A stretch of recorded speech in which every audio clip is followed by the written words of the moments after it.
Interview के लिए जाते हो वहां भी इंग्लिश में होता है। आप कंपटीशन की कोई भी तैयारी कर लो, चाहे एसएससी हो गया, बैंक पीओ हो गया, कुछ भी, हर जगह इंग्लिश तो आपको मिलेगा ही। आप डॉक्टर की पढ़ाई करना चाहते हैं 10th के बाद जो है, आप जो साइंस लेना चाहते हैं, मीडियम क्या हो जाता है इंग्लिश। मैक्सिमम जो आप कंपटीशन की तैयारी करेंगे तो उसकी बुक अवेलेबल है, तो किसमें अवेलेबल है मैक्सिमम बुक, वो आपका इंग्लिश मीडियम में ही मिलेगा। तो सवाल आ जाता है कि क्या आप आगे बढ़ना चाह रहे हो, क्या आप कुछ आगे कुछ बनना चाह रहे हो, तो इंग्लिश तो आपको सीखनी चाहिए, और वो भी वक्त रहते सीखना चाहिए। आज का वीडियो पूरा देखने के बाद आप भी कहोगे अंग्रेजी सीखना बच्चों का खेल है। जी हाँ, बिल्कुल। तो इसके लिए जरूरी है कि आप इस वीडियो को कंप्लीट देखना, क्योंकि आज जो है मैं इन सभी बातों को डिटेल में क्लियर बताने जा रहा हूँ कि मैं किस बेस पे कहता हूँ कि अंग्रेजी सीखना बच्चों का खेल है, और आपको अंग्रेजी सीखना जरूरी क्यों है। और ये जो टाइम है, अभी इस टाइम चल रहा है, ये मार्च है, तो ये जो मार्च है इसमें अब आपके एग्जाम भी खत्म हो चुके हैं लगभग, या जो होने वाले हैं। तो अब आपके पास जो है इंग्लिश सीखने का एक बेहतरीन मौका है, और ये समय केवल इंग्लिश के लिए आपको यूज करना चाहिए।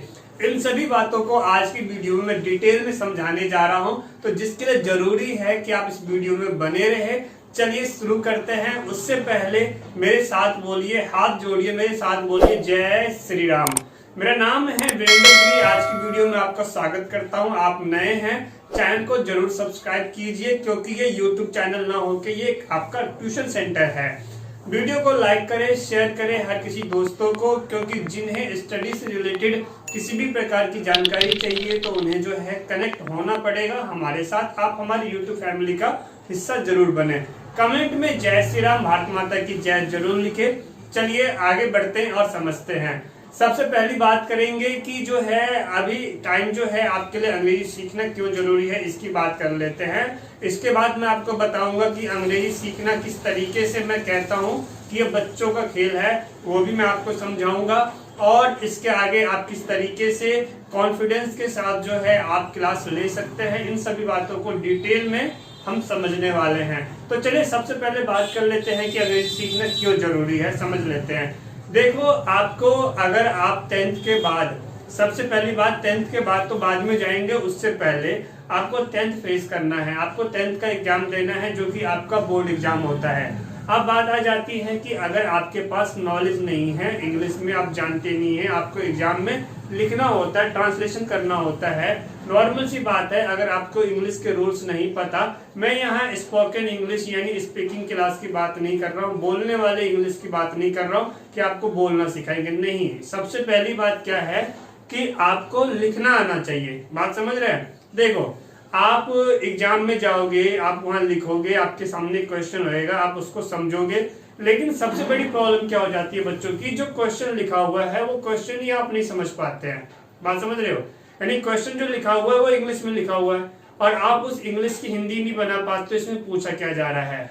मैं आपसे ये कहना चाहता हूं कि आपकी परसेंटेज इंग्लिश में कम हो जाएगी, और आपकी परसेंटेज इंग्लिश में कम हो गया, आप क्या लेना चाहोगे? आपको कॉमर्स लेना है, वहां भी इंग्लिश के नंबर देखे जाते हैं। आपको साइंस लेना है, वहां भी इंग्लिश के नंबर देखे जाते हैं। यहाँ तक कि अगर आपको आर्ट्स लेना है, किसी अच्छे स्कूल में जाना है, तो वहां भी आपके नंबर जरूर देखे जाते हैं। बात समझ रहे हो?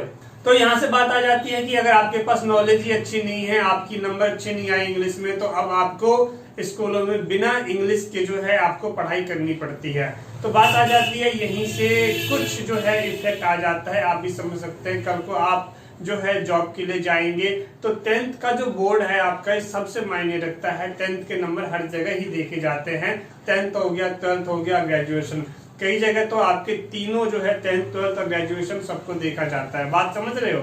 तो बात आ जाती है अब इसका क्या सोल्यूशन है। अगर आप ये सोच रहे हैं कि हम पहले बोर्ड का एग्जाम निकाल लेते हैं, उसके बाद इंग्लिश करेंगे, तो ये सबसे बड़ी प्रॉब्लम है। जिस तरीके से आप हिंदी का एग्जाम देते हो, आपने एक बार कहानी पढ़ लिया, समझ लिए, और आप बस केवल वहां पर लिखने वाला आपका काम होता है। तो ठीक इसी तरीके से हम चाहते हैं कि जो आपका इंग्लिश का एग्जाम है, इंग्लिश का जो पेपर आप देंगे, अगर मैं उनके लिए बात कर रहा हूँ जो बच्चे अभी 10th में नहीं गए हैं और जो 10th में जाने वाले हैं, उनके लिए कह रहा हूँ, तो आपको जो है इतनी नॉलेज तो आपके पास होनी चाहिए कि आप जो है आसानी से अपने इंग्लिश का जो पेपर है उसको जैसे हिंदी का पेपर करते हैं उस तरीके से करें, ताकि आपके नंबर जो है अच्छे आ जाए। पॉइंट समझ गए। इंटरव्यू के लिए जाते हो वो आप इंग्लिश में होता है। आप कंपटीशन की कोई भी तैयारी कर लो, चाहे एसएससी हो गया, बैंक पीओ हो गया, कुछ भी, हर जगह इंग्लिश तो आपको मिलेगा ही। आप डॉक्टर की पढ़ाई करना चाहते हैं 10th के बाद जो है, आप जो साइंस लेना चाहते हैं, मीडियम क्या हो जाता है इंग्लिश।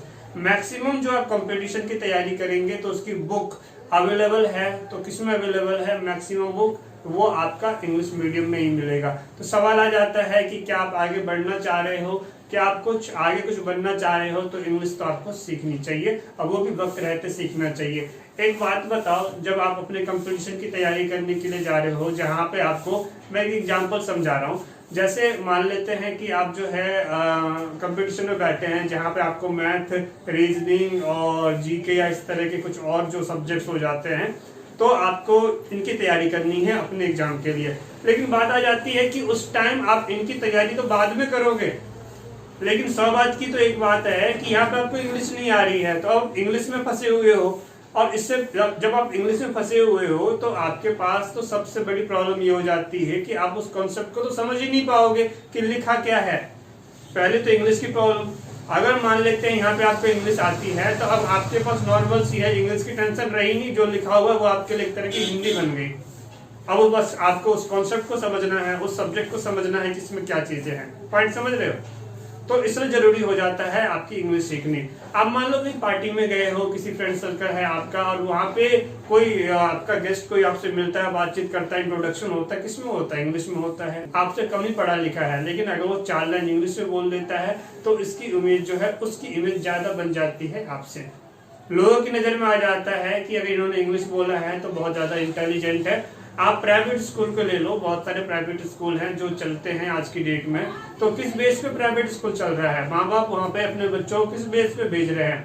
तो माँ बाप अपने बच्चों को भेज रहे हैं, केवल वो इसी बेस से भेज रहे हैं कि उनका बच्चा जो है एक इंग्लिश मीडियम स्कूल में जा रहा है, जहाँ पे जाने के बाद वो इंग्लिश को सीखेगा। बात समझ रहे हो? और इंग्लिश मीडियम यानी क्या आ गया? इंग्लिश, यानी इंग्लिश को क्या करना है? मजबूत करना है।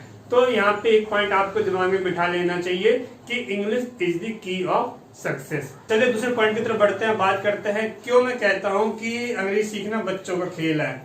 इसको समझाने के लिए मैं आपको एग्जांपल देता हूँ एक बच्चे का। एक बच्चा जिसका जन्म होता है, ठीक, अभी जो उसका दिमाग है वो पूरी तरीके से क्या है, मतलब उसमें भी कोई भी लैंग्वेज नहीं है, कोई भी भाषा नहीं है, अभी कुछ नहीं जानता है वो।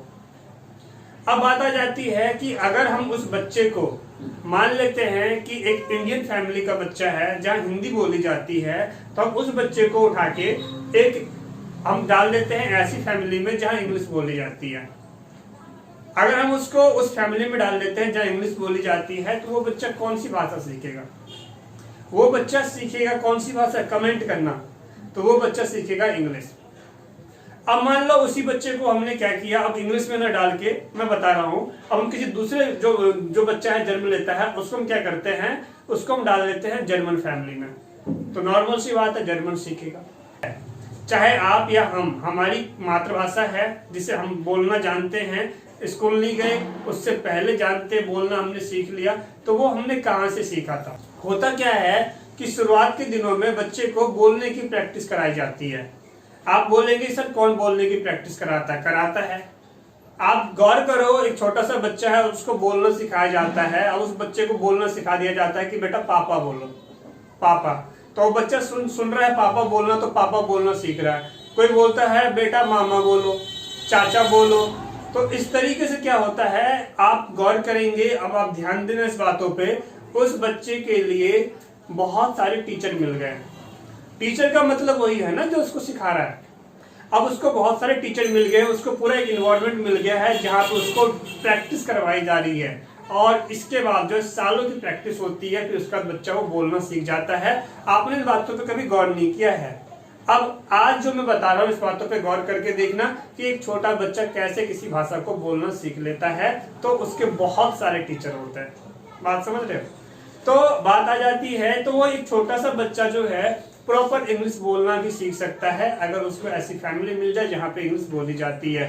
तो अब बात क्या आ गई, जब एक बच्चा, एक नवजात शिशु सीख सकता है, एक बच्चा जो जन्म लेता है वो सीख सकता है, तो अब तो समझ गए। अब तो कमेंट में लिख दो मेरे बात से सहमत हो कि अंग्रेजी सीखना बच्चों का खेल है।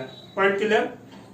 अभी तक मैंने आपको समझा दिया 2 पॉइंट कि अंग्रेजी क्यों सीखना जरूरी है, और दूसरा कि अंग्रेजी सीखना बच्चों का खेल किस तरीके से है, यानी बहुत आसान है सीखना। अब तीसरी बात आ जाती है किस तरीके से सीखा जाए, आप हमसे कैसे सीख सकते हैं। अब समझो बातों को। देखो, इसके लिए हमने जो है स्टार्ट किया है होम ट्यूशन। एक होम ट्यूशन के जरिए आप पढ़ सकते हैं अगर आप 3-4 किलोमीटर के अंदर में हैं तो। दूसरी बात आ जाती है आप हमारे सेंटर पे आके पढ़ सकते हैं, और अगर आप ज्यादा दूर हैं फिर आप हमसे ऑनलाइन क्लास ले सकते हैं। पढ़ाई में किसी तरीके की कोई जो है आपको डिफरेंस नहीं मिलेगा, पढ़ाई सेम रहेगा। हम इसके लिए ऐप यूज करने वाले हैं टीचमेंट ऐप।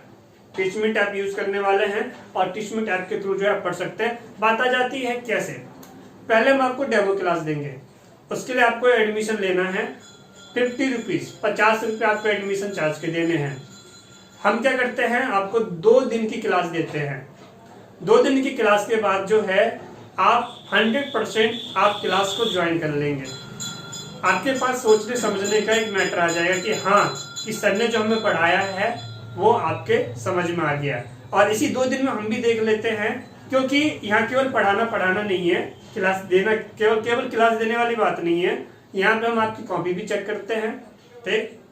इसके बाद जो है डेली, यानी कि रात में हम आपका जो एक ग्रुप क्रिएट करेंगे, उस ग्रुप में आपकी प्रैक्टिस भी होती है। यानी एक साथ आपकी पढ़ाई हो रही है, आपकी कॉपी चेक हो रही है, यानी ट्रांसलेशन भी सीख रहे हो, ठीक। आपका होमवर्क भी हम चेक कर रहे हैं। इसके बाद क्या होता है, हम आपकी स्पीकिंग के लिए भी शुरुआत में प्रैक्टिस कराते हैं।